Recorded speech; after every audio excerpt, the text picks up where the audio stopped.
بسم اللہ الرحمن الرحیم۔ السلام علیکم۔ آپ دیکھ رہے چینل آواز دل اور میں ہوں آپ کا دوست، آپ کا اپنا آفتاب عارف۔ ناظرین محترم، میں آج آپ کو ایک ایسی چیز کشمیر کی دکھانا چاہتا ہوں۔ ہر جگہ کا ایک کلچر ہوتا ہے، ثقافت ہوتی ہے۔ شہر کے جو اندر رہنے والے لوگ ہیں ان کو یہ شاید معلوم نہیں کہ جو کشمیر کے لوگ ہیں، خاص کر جو پہاڑی علاقوں کے لوگ ہیں، جو گاؤں کے لوگ ہیں، وہ پانی کس طرح سے استعمال کرتے ہیں، پانی کہاں سے، ان کا واٹر سورس کیا ہے۔ یوں تو شہروں میں اگر دیکھا جائے تو شہروں کے اندر پائپ لائنز ہوتی ہیں جن سے پانی گھروں تک آتا ہے اور لوگ اس پانی کو استعمال کرتے ہیں کھانے کے لیے، نہانے کے لیے، دھونے کے لیے۔ لیکن کشمیر کا جو بیشتر حصہ ہے، جو خاص کر گاؤں پر مشتمل حصہ ہے، وہاں پر قدرتی چشمے ہیں جن سے پانی حاصل کیا جاتا ہے اور وہ پانی استعمال میں لایا جاتا ہے۔ آج جس پانی پہ میں آپ کو لے کے جا رہا ہوں، اس کو پہاڑی زبان میں کھو بولتے ہیں۔ جو 47 سے پہلے جو یہاں پہ پانی کے سورس تھے، اب تو کشمیر کے اندر جو بالخصوص شہری علاقے ہیں وہاں پہ یہ سسٹم ہے کہ وہاں پہ پانی جو ہے وہ پائپ لائنز کے ذریعے سے گھروں میں جا رہا ہے، جو واٹر سپلائی سکیمز ہیں ان کے ذریعے سے پانی جا رہا ہے۔ اس سے پہلے یہ تھا کہ بورنگ کے ذریعے سے پانی نکالا جا رہا تھا زمین سے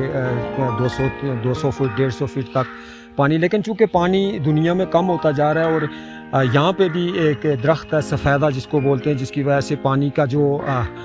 سطح تھی، زیر زمین سطح، وہ کافی نیچے چلی گئی ہے۔ اس کی وجہ سے اب یہ ہے کہ یہاں پہ پانی جو ہے وہ کافی کم ہو گیا ہے، تو اب جو واٹر سپلائی سکیمز ہیں ان کے ذریعے سے پانی جو شہری علاقوں میں دیا جا رہا ہے، لیکن جو دیہات ہیں یا جو گاؤں ہیں راولاکوٹ شہر کے مضافات میں، شہر کے مضافات میں، ان میں ابھی بھی جو پانی ہے وہ کنویں سے لے جایا جاتا ہے، جس کو میں نے آپ کو بتایا کھو کہتے ہیں۔ اور اس کی 3 اقسام ہیں۔ یہ جو کنواں ہے اس کی 3 اقسام ہیں جہاں سے پانی قدرتی طور پہ پانی نکلتا ہے، چشمہ پھوٹتا ہے اور اس کے اوپر چشمہ بناتے ہیں، یا اس کے اوپر جو سورس ہے اس کو 3 اقسام ہے اس کی۔ ایک کو جس کو میں آج آپ کو دکھاؤں گا، اس کو کھو بولتے ہیں، جبکہ دوسری جو قسم ہے جس کے اوپر چھت ڈال دیا جاتا ہے، سائڈوں سے دیواریں بنا کے اوپر چھت ڈالا جاتا ہے، اس کو بولی کہتے ہیں۔ جبکہ ایک تیسری قسم ہے کہ جو پانی یہاں سے قدرتی طور پہ پانی نکلتا ہے تو اس پانی کے جو آگے اس کو روکا نہیں جاتا، بلکہ جہاں سے پانی نکل رہا ہوتا ہے اس سورس کے آگے ٹین کا، لکڑی کا یا پتھر کا ایک نالا سا بنایا جاتا ہے، پرنالا سا بنایا جاتا ہے، جس کو لوگ اس پانی کو ناڑا کہتے ہیں۔ اب وہ جو آگے لگتا ہے اس کو بھی پہاڑی زبان میں ناڑا ہی کہتے ہیں، اور آگے وہ جو ہوتا ہے اس کو ناڑا کہا جاتا ہے۔ میں آپ کو یہ بتاؤں کہ جس کنویں پہ میں آج آپ کو لے کے جا رہا ہوں، یہ مہاراجہ ہری سنگھ کے دور کا یا اس سے بھی پہلے کا پانی ہے، جو اس وقت سکھوں نے یہ بنایا تھا، اور آج بھی اس کی حیت جو ہے وہ بالکل اسی طرح سے ہے۔ یہاں پہ میں آپ کو ضرور یہ بتانا چاہوں گا کہ مہاراجہ ہری سنگھ جو تھا ریاست کشمیر کا، وہ ظالم جابر حکمران تھا کہ جس کے تسلط سے یہاں کشمیر کے لوگوں نے بہت بڑی قربانی دے کر، یعنی اس کے خلاف جنگ لڑ کر اس خطے کو آزاد کروایا تھا۔ اس کی بیس کیا تھی؟ 1832 سے ایک تحریک چل رہی تھی جس کے نتیجے میں یہ ہوا تھا۔ برکیف وہ آہستہ آہستہ میں کشمیر کی جو تاریخ ہے اس پہ بھی میں آپ سے بات چیت کرتا رہوں گا۔ یہ آپ کو بتانا اس لیے مقصود تھا کہ یہ جو بنا ہوا کنواں ہے یہ ہندوؤں کا سکھوں کا بنا ہوا کنواں ہے، اور جس جگہ سے میں ابھی گزر رہا ہوں، یہ ساری مضافات کی جو زمین ہے، اس کنویں کو بھی، یہ زمین ساری یہ دیال سنگھ کی ملکیت تھی، اور اس کنویں کو بھی دیال سنگھ انوکھو کہتے ہیں، پہاڑی زبان میں دیال سنگھ انوکھو، یعنی یہ جو کنواں تھا یہ اس کی پراپر، اس کی اپنی پرسنل زمین میں اس کی جو جاگیر تھی اس کے اندر یہ تھا۔ اور یہ اس وقت کا بنا ہوا ہے کہ جب میرے خیال سے میرے والد کی تو عمر جو تھی وہ 70 سال کی عمر، ان کی 72 سال کی عمر میں وہ اس دنیا سے گئے، لیکن ان کے مطابق انہوں نے اس کنویں کو اسی حالت میں دیکھا، اور باقول ان کے والد نے بھی اس کنویں کو اسی حالت میں دیکھا تھا۔ بہرحال میری یہ کوشش رہتی ہے کہ میں اپنے ویلاگز کے ذریعے سے اپنی جو کلچر ہے وہ آپ تک پہنچاؤں، کشمیر کا رہن سہن آپ تک پہنچاؤں، کشمیر کی جو خوبصورتی ہے وہ آپ تک پہنچاؤں، جو ٹورزم کے حوالے سے یہاں پہ جو کام ہو رہا ہے اس کے حوالے سے میں آپ کو بتاؤں، آپ کو ساتھ آپ کو لیے چلوں۔ اور جو میرے بیک گراؤنڈ میں آپ کو کوے کی آواز بھی سنائی دے رہی ہوگی، چڑیوں کی آواز بھی آپ کو سنائی دے رہی ہوگی، یہی وہ خوبصورتی ہے میرے کشمیر کی کہ جس کی وجہ سے اس کو جنت کہتے ہیں۔ تو میری یہ خواہش رہتی ہے کہ میں آپ کو اس جنت کی مختلف جگہوں کی، مختلف علاقوں کی آپ کو سیر بھی ساتھ ساتھ کرواتا رہوں۔ تو میں تقریباً وہ جو کنواں تھا اس پہ میں پہنچ چکا ہوں، اور میں جو اپنا کیمرہ ہے وہ اس کو بیک سائڈ پہ کروں گا، دوسری سائڈ پہ لے جا کے آپ کو اس کنویں کی جو آپ کو نظارہ ہے وہ پورا آپ کو کرواؤں گا، کہ آپ یہ دیکھ سکیں گے جو میرے بیک پہ ابھی یہ کنواں ہے، کہ اس کنویں کی حیت اور اس کنویں کی بناوٹ اور اس کنویں کی آج تک کی جو سینکڑوں سال گزرنے کے بعد بھی جو اس کا اصل ہے وہ اپنی اس طرح سے کس طرح سے ہے، اور اس سے آپ کو ہمارے کلچر کا بھی پتہ چلے گا کہ جو کشمیر کا کلچر تھا وہ کلچر کیا تھا، کس طرح کا وہ کلچر تھا، یہ بھی آپ کو، کیونکہ ایک ایک پتھر آپ دیکھیں گے کہ کس کرینے سے بنایا گیا، کیونکہ تب مشینی دور نہیں تھا، سائنس نے اتنی ترقی نہیں کی ہوئی تھی، تب جو زیادہ کام تھے وہ ہاتھوں سے کیے جاتے تھے، اور یہ جو پورا کنواں ہے یہ ہاتھوں سے بنایا گیا ہے۔ اب میں کیمرہ دوسری سائڈ پہ لے کے جاؤں گا اور آپ کو وہ کنواں دکھاؤں گا جہاں پہ میں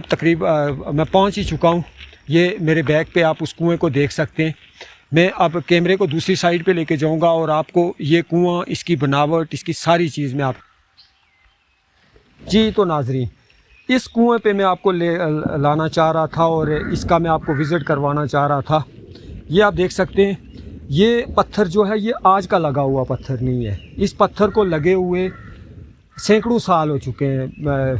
یہاں پہ جو میرے والد دادا نے جب اس کو دیکھا تو اسی حالت میں اس کو دیکھا، تھوڑا سا اس کے اوپر یہ معمولی سا یہ جو سیمنٹ کا اضافہ ہوا ہے یہ تب کا ہے۔ سمجھے، ہٹاؤ وہاں سے اوپر سے، میں بچے کو بول رہا ہوں یہ وہاں سے اوپر سے ٹین ہٹائے گا، ساری ٹین ہٹائے گا تاکہ اندر سے اس کا ٹھیک انداز میں آپ اس کا نظارہ کر سکیں۔ یہ آپ دیکھ سکتے ہیں، یہ اس کنویں میں جو پتھر استعمال ہوئے، اس کا جو سورس ہے پانی کا، جو جہاں سے پانی آ رہا ہے وہ یہ جگہ ہے، یہاں سے یہ پانی آ رہا ہے اور یہ پانی بہت بڑی مقدار میں آ رہا ہے۔ اس کی مقدار کیا ہے میں یہ آگے کر کے آپ کو دکھاؤں گا۔ یہ پتھر آپ دیکھ سکتے ہیں، یہ سارے پتھر اسی وقت کے لگے ہوئے ہیں جب اس کنویں کو بنایا گیا، اور اس کو بالکل معمولی سی بھی اس میں جو لوکل کمیونٹی ہے، نہ تب نہ اب اس کے اندر کسی قسم کا کوئی چینج نہیں کیا۔ یہ آپ دیکھ سکتے ہیں پانی کا جو پانی کی نکاسی کے لیے جو پانی اوپر سے نکلنے والا پانی ہے، اس کے نکلنے کے لیے یہاں سے اس کے اوپر سے کیا گیا ہے، اور یہاں سے پانی کی آپ دیکھ لیں کہ کتنی بڑی مقدار میں یہاں سے پانی نکل رہا ہے۔ اب یہاں پہ اگر ہم چلیں تو آپ کو یہ اس پانی کا جو بہاؤ ہے وہ آپ کو نظر آئے گا، یعنی بہت بڑی مقدار میں یہ پانی یہاں سے نکل رہا ہے۔ یہ یہاں سے نکلنے کے بعد آگے جاتا ہے اور آگے لوگوں نے اس میں پائپ لائنز لگائی ہوئی ہے۔ تو یہ وہ کنواں ہے جس کے پہاڑی زبان میں کھو بولتے ہیں۔ اس کے اوپر اگر چھت، یہ جو پتھر نیچے لگے ہوئے ہیں، اسی طرح سے اگر یہ پتھر اوپر لگے ہوئے ہوں اور اوپر تک یہ پتھر آئیں اور اس کے اوپر اگر چھت ڈلا ہوا ہو، جس طرح سے یہ تو عارضی اس کے اوپر چھت ہے نا جو ٹین کا ڈالا گیا ہے، لیکن اگر اس کے اوپر اسی طرح سے بنا کے وہ جو چھت پتھروں کا پتھر کی دیواریں بنا کے اوپر لگی ہوں تو اس کو ہم بولی کہیں گے۔ تو یہ تھوڑا سا میں مضافات واپس کیمرے کو بیک پہ کروں گا اور آپ کو یہ اب آپ میرے بیک پہ آپ دیکھ سکتے ہیں، یہ اس کے جو پانی کا جو مضافات ہے یہاں سے، یہ آپ بیک پہ آپ دیکھ سکتے ہیں، یہاں سے اگر آپ اس کا نظارہ کریں تو یہ آپ کو پانی نظر آئے گا۔ اب یہاں سے جو ہم لوگ پانی لے کے جاتے ہیں اس کو لے جانے کے لیے جو سورس تھا، پہلے یہ تھا کہ یہاں پہ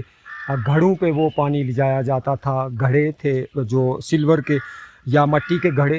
گھڑے تو ہم نے نہیں دیکھے، سلور کے گھڑے ہوتے تھے جن میں وہ پانی لوگ یہاں سے اپنے گھروں میں خواتین لے کے جاتی تھی۔ لیکن اب باٹلز استعمال ہو رہی ہیں اس کے لیے، پلاسٹک کی باٹلز یا کولر وغیرہ استعمال ہوتے ہیں جن میں یہ پانی لے جایا جاتا ہے۔ یہاں سے میں اب یہ تازہ صاف شفاف جو پانی ہے وہ اس میں باٹل میں ڈال کے میں اپنے گھر کے استعمال کے لیے لے کے جاؤں گا۔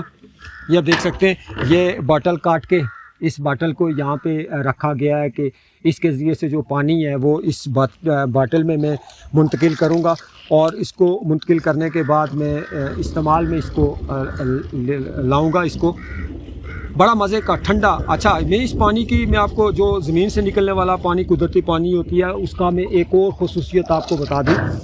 کہ یہ جو پانی ہوتا ہے یہ سردیوں میں بہت گرم ہو جاتا ہے، یعنی آپ بنا اس کو گرم کیے،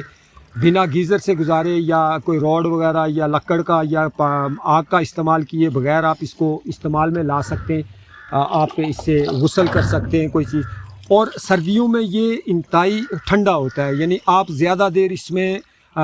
گرمیوں میں یہ بہت ٹھنڈا ہو جاتا ہے. آپ اس میں اگر ہاتھ رکھیں تو آپ یقین کریں کہ زیادہ دیر آپ اس کے اندر ہاتھ نہیں رکھ سکیں گے. آپ کا جو ہاتھ ہے وہ اس کی شدت سے اتنا ٹھنڈا ہو جاتا ہے کہ آپ زیادہ دیر تک آپ اس میں ہاتھ نہیں رکھ سکتے. یہ اس پانی کی خصوصیت ہی نہیں ہے، یہ جتنے بھی پانی ہیں جو اس سے بنے ہوتے ہیں، جو قدرتی پانی ہوتے ہیں، جو قدرتی